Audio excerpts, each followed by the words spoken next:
నమస్తే అండి. శ్రీ గురుభ్యో నమః. శ్రీమాత్రే నమః. మహాగణాధిపతే నమః. ఈరోజు మనము ద్వాదశ రాశుల వాళ్ళకి అక్టోబర్ నెల ఎలా ఉండబోతుంది అనే విషయాన్ని తెలుసుకునే ప్రయత్నం చేద్దాము. దానికంటే మొదలు ఫస్ట్ ఆఫ్ ఆల్ మనకి ఈ గ్రహ గోచారం ఎలా ఉంది, ఏ గ్రహం చూసుకున్నాము. మొదటగా చూసుకున్నట్లయితే రవి మనకి అక్టోబర్ 1 నుంచి 17 వరకు కూడా మనకి కన్యా రాశిలో సంచారము, తర్వాత నెలాఖరి వరకు కూడా తులారాశిలోకి సంచారం అయి అక్కడ నీచం అందుతారు అనమాట. కుజుడికి వచ్చేసరికి మనకి ప్రజెంట్ అక్టోబర్ 27వ తారీఖు వరకు కూడా తులారాశిలో సంచారం జరిగి తర్వాత నెలాఖరి వరకు కూడా వృశ్చిక రాశిలో సంచారం జరుగుతుంది. కుజుడికి వచ్చేసరికి క్షమించండి, ఇక్కడ నుంచి ఎడిట్ చేసుకోండి. మనకి శుక్రుడికి వచ్చేసరికి ఏంటంటే అక్టోబర్ 1 నుంచి 9 వరకు కూడా సింహరాశిలో సంచారము, తర్వాత అక్టోబర్ 9వ తారీఖు నుంచి నెలాఖరు వరకు కూడా కన్యా రాశిలో నీచం అందుతారు శుక్రుడు.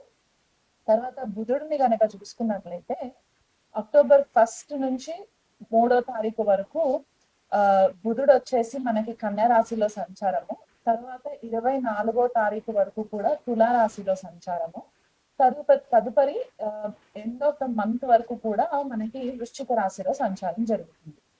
అక్టోబర్ లో మనకి మెయిన్ ప్లానెట్ మనకి ఎక్కువ ఎఫెక్ట్ ఎక్కడ ఇస్తుంది అంటే గురువు కూడా మారుతున్నారు. గురువు ఇక్కడ అక్టోబర్ 18వ తారీఖున తన ఉచ్చ స్థానమైన కర్కాటక రాశిలోకి సంచారం, అంటే దాదాపు 12 సంవత్సరాల తర్వాత గురువు మనకి ఉచ్చ స్థితిలోకి ట్రాన్సిట్ అవ్వడం అనమాట. అక్టోబర్ 18కి జరుగుతుంది. ఆయన ఒక 3 months వరకు కూడా కర్కాటక రాశిలోనే సంచారం జరుగుతూ ఉంటుంది అనమాట. మనకి శని వచ్చేసరికి మీనరాశిలో ఆల్రెడీ సంచారం జరుగుతున్నారు, అక్కడ వక్రగతిలోనే ఉంటారు. అండ్ రాహు వచ్చేసి కుంభరాశిలో సంచారము, కేతు వచ్చేసి సింహరాశిలో సంచారం జరుగుతుంది. సో ఇలాంటి మన ట్రాన్సిట్ ని మనము అనలైసిస్ చేసుకున్నప్పుడు ఈ ద్వాదశ రాశుల వాళ్ళకి ఎలాంటి రిజల్ట్స్ ఉంటాయి అనేది కూడా మనకి ఎఫెక్ట్ కనిపిస్తుంది అనమాట. ఇక్కడ మనకి ఎక్కువ మేజర్ గా నోటీస్ చేయవలసింది ఏంటి అంటే ఎండ్ ఆఫ్ ద మంత్ కి వచ్చేసరికి 2 ప్లానెట్స్ 2 గ్రహాలు కూడా నీచ నుండి గురువు మాత్రము ఎగ్జాల్టేషన్ లో ఉంటారు, అంటే ఉచ్చనందుతారు. సో అంటే ఇక్కడ మనకి దాదాపు రవి అక్టోబర్ 17 తర్వాత నీచనందుతారు, అండ్ మనకి శుక్రుడు కూడా కన్యా రాశిలో సంచారము అక్టోబర్ 9 తర్వాత జరుగుతుంది కాబట్టి ఆయన కూడా అక్కడ మనకి నీచనందుతారు. కాబట్టి గ్లోబల్ లెవెల్లో కూడా మనకి కొద్దిపాటిగా చేంజెస్ రావడం అనేది కూడా మనకి కొంచెం కనిపిస్తూ ఉంటుంది.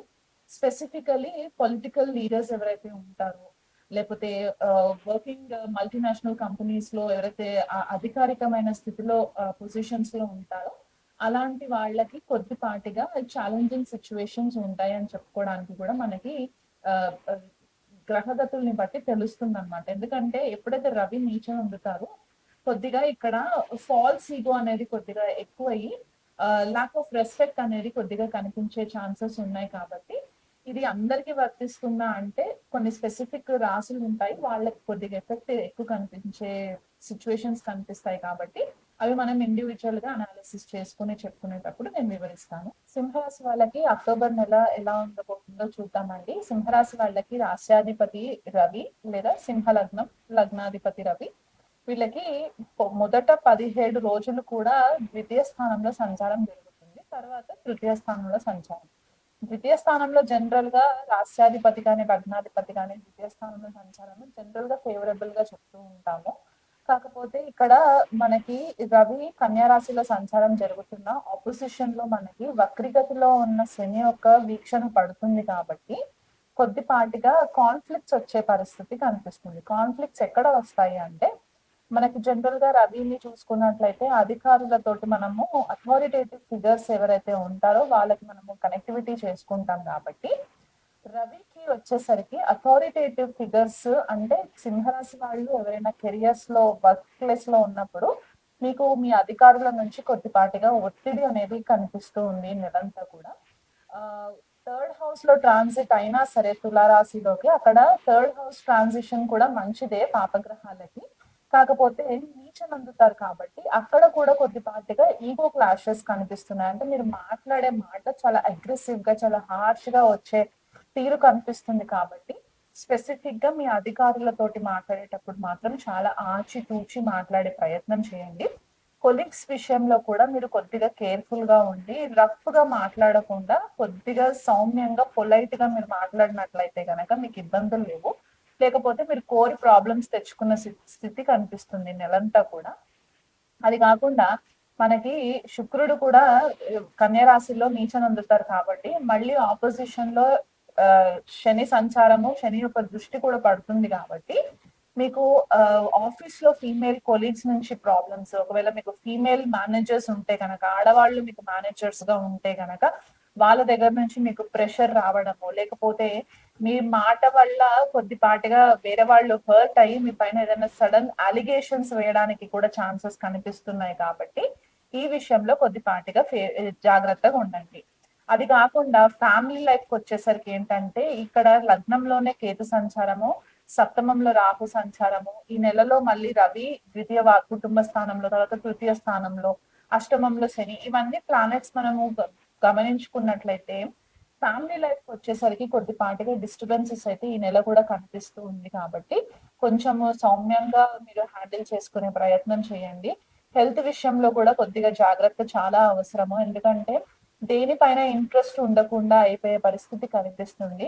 రవి నీచనందినప్పుడు మీరు రాష్ట్రాధిపతి రవి అయినప్పుడు మీకు మేజర్ స్ట్రాంగ్ ప్లానెట్ రవి కాబట్టి ఆయన కూడా నీచనుంది, మళ్ళీ లగ్నంలోనే మీకు కేతు సంచారం కూడా కొద్దిపాటుగా మీ హెల్త్ ని డిస్టర్బ్ చేసే పరిస్థితి కనిపిస్తుంది. ఈ నెలంతా కూడా లాస్ట్ అక్టోబర్ 27th వరకు కూడా మీకు కుజుడు కొద్దిగా ఫేవరబుల్ పొజిషన్ లో ఉంటారు తృతీయ స్థానంలో. తర్వాత చతుర్థ స్థానంలో వచ్చేసరికి మీకు కొద్దిపాటిగా డ్రెయిన్ అయిపోయినట్టు, ఫెటీగ్ వచ్చినట్టు అనిపిస్తూ ఉంటుంది. అంటే తొందరగా అలసిపోయినట్టు అనిపిస్తూ ఉంటుంది అనమాట. సో దాని విషయంలో కొంచెం హెల్త్ డయట్ కొద్దిగా చేంజ్ చేసుకొని వీలైనంత మట్టుకు హైడ్రేటెడ్ గా ఉండే ప్రయత్నం చేసుకోండి. అంటే ఎక్కువ వాటర్ తాగడము ఇలాంటివి చేసుకున్నట్లయితే మంచిది.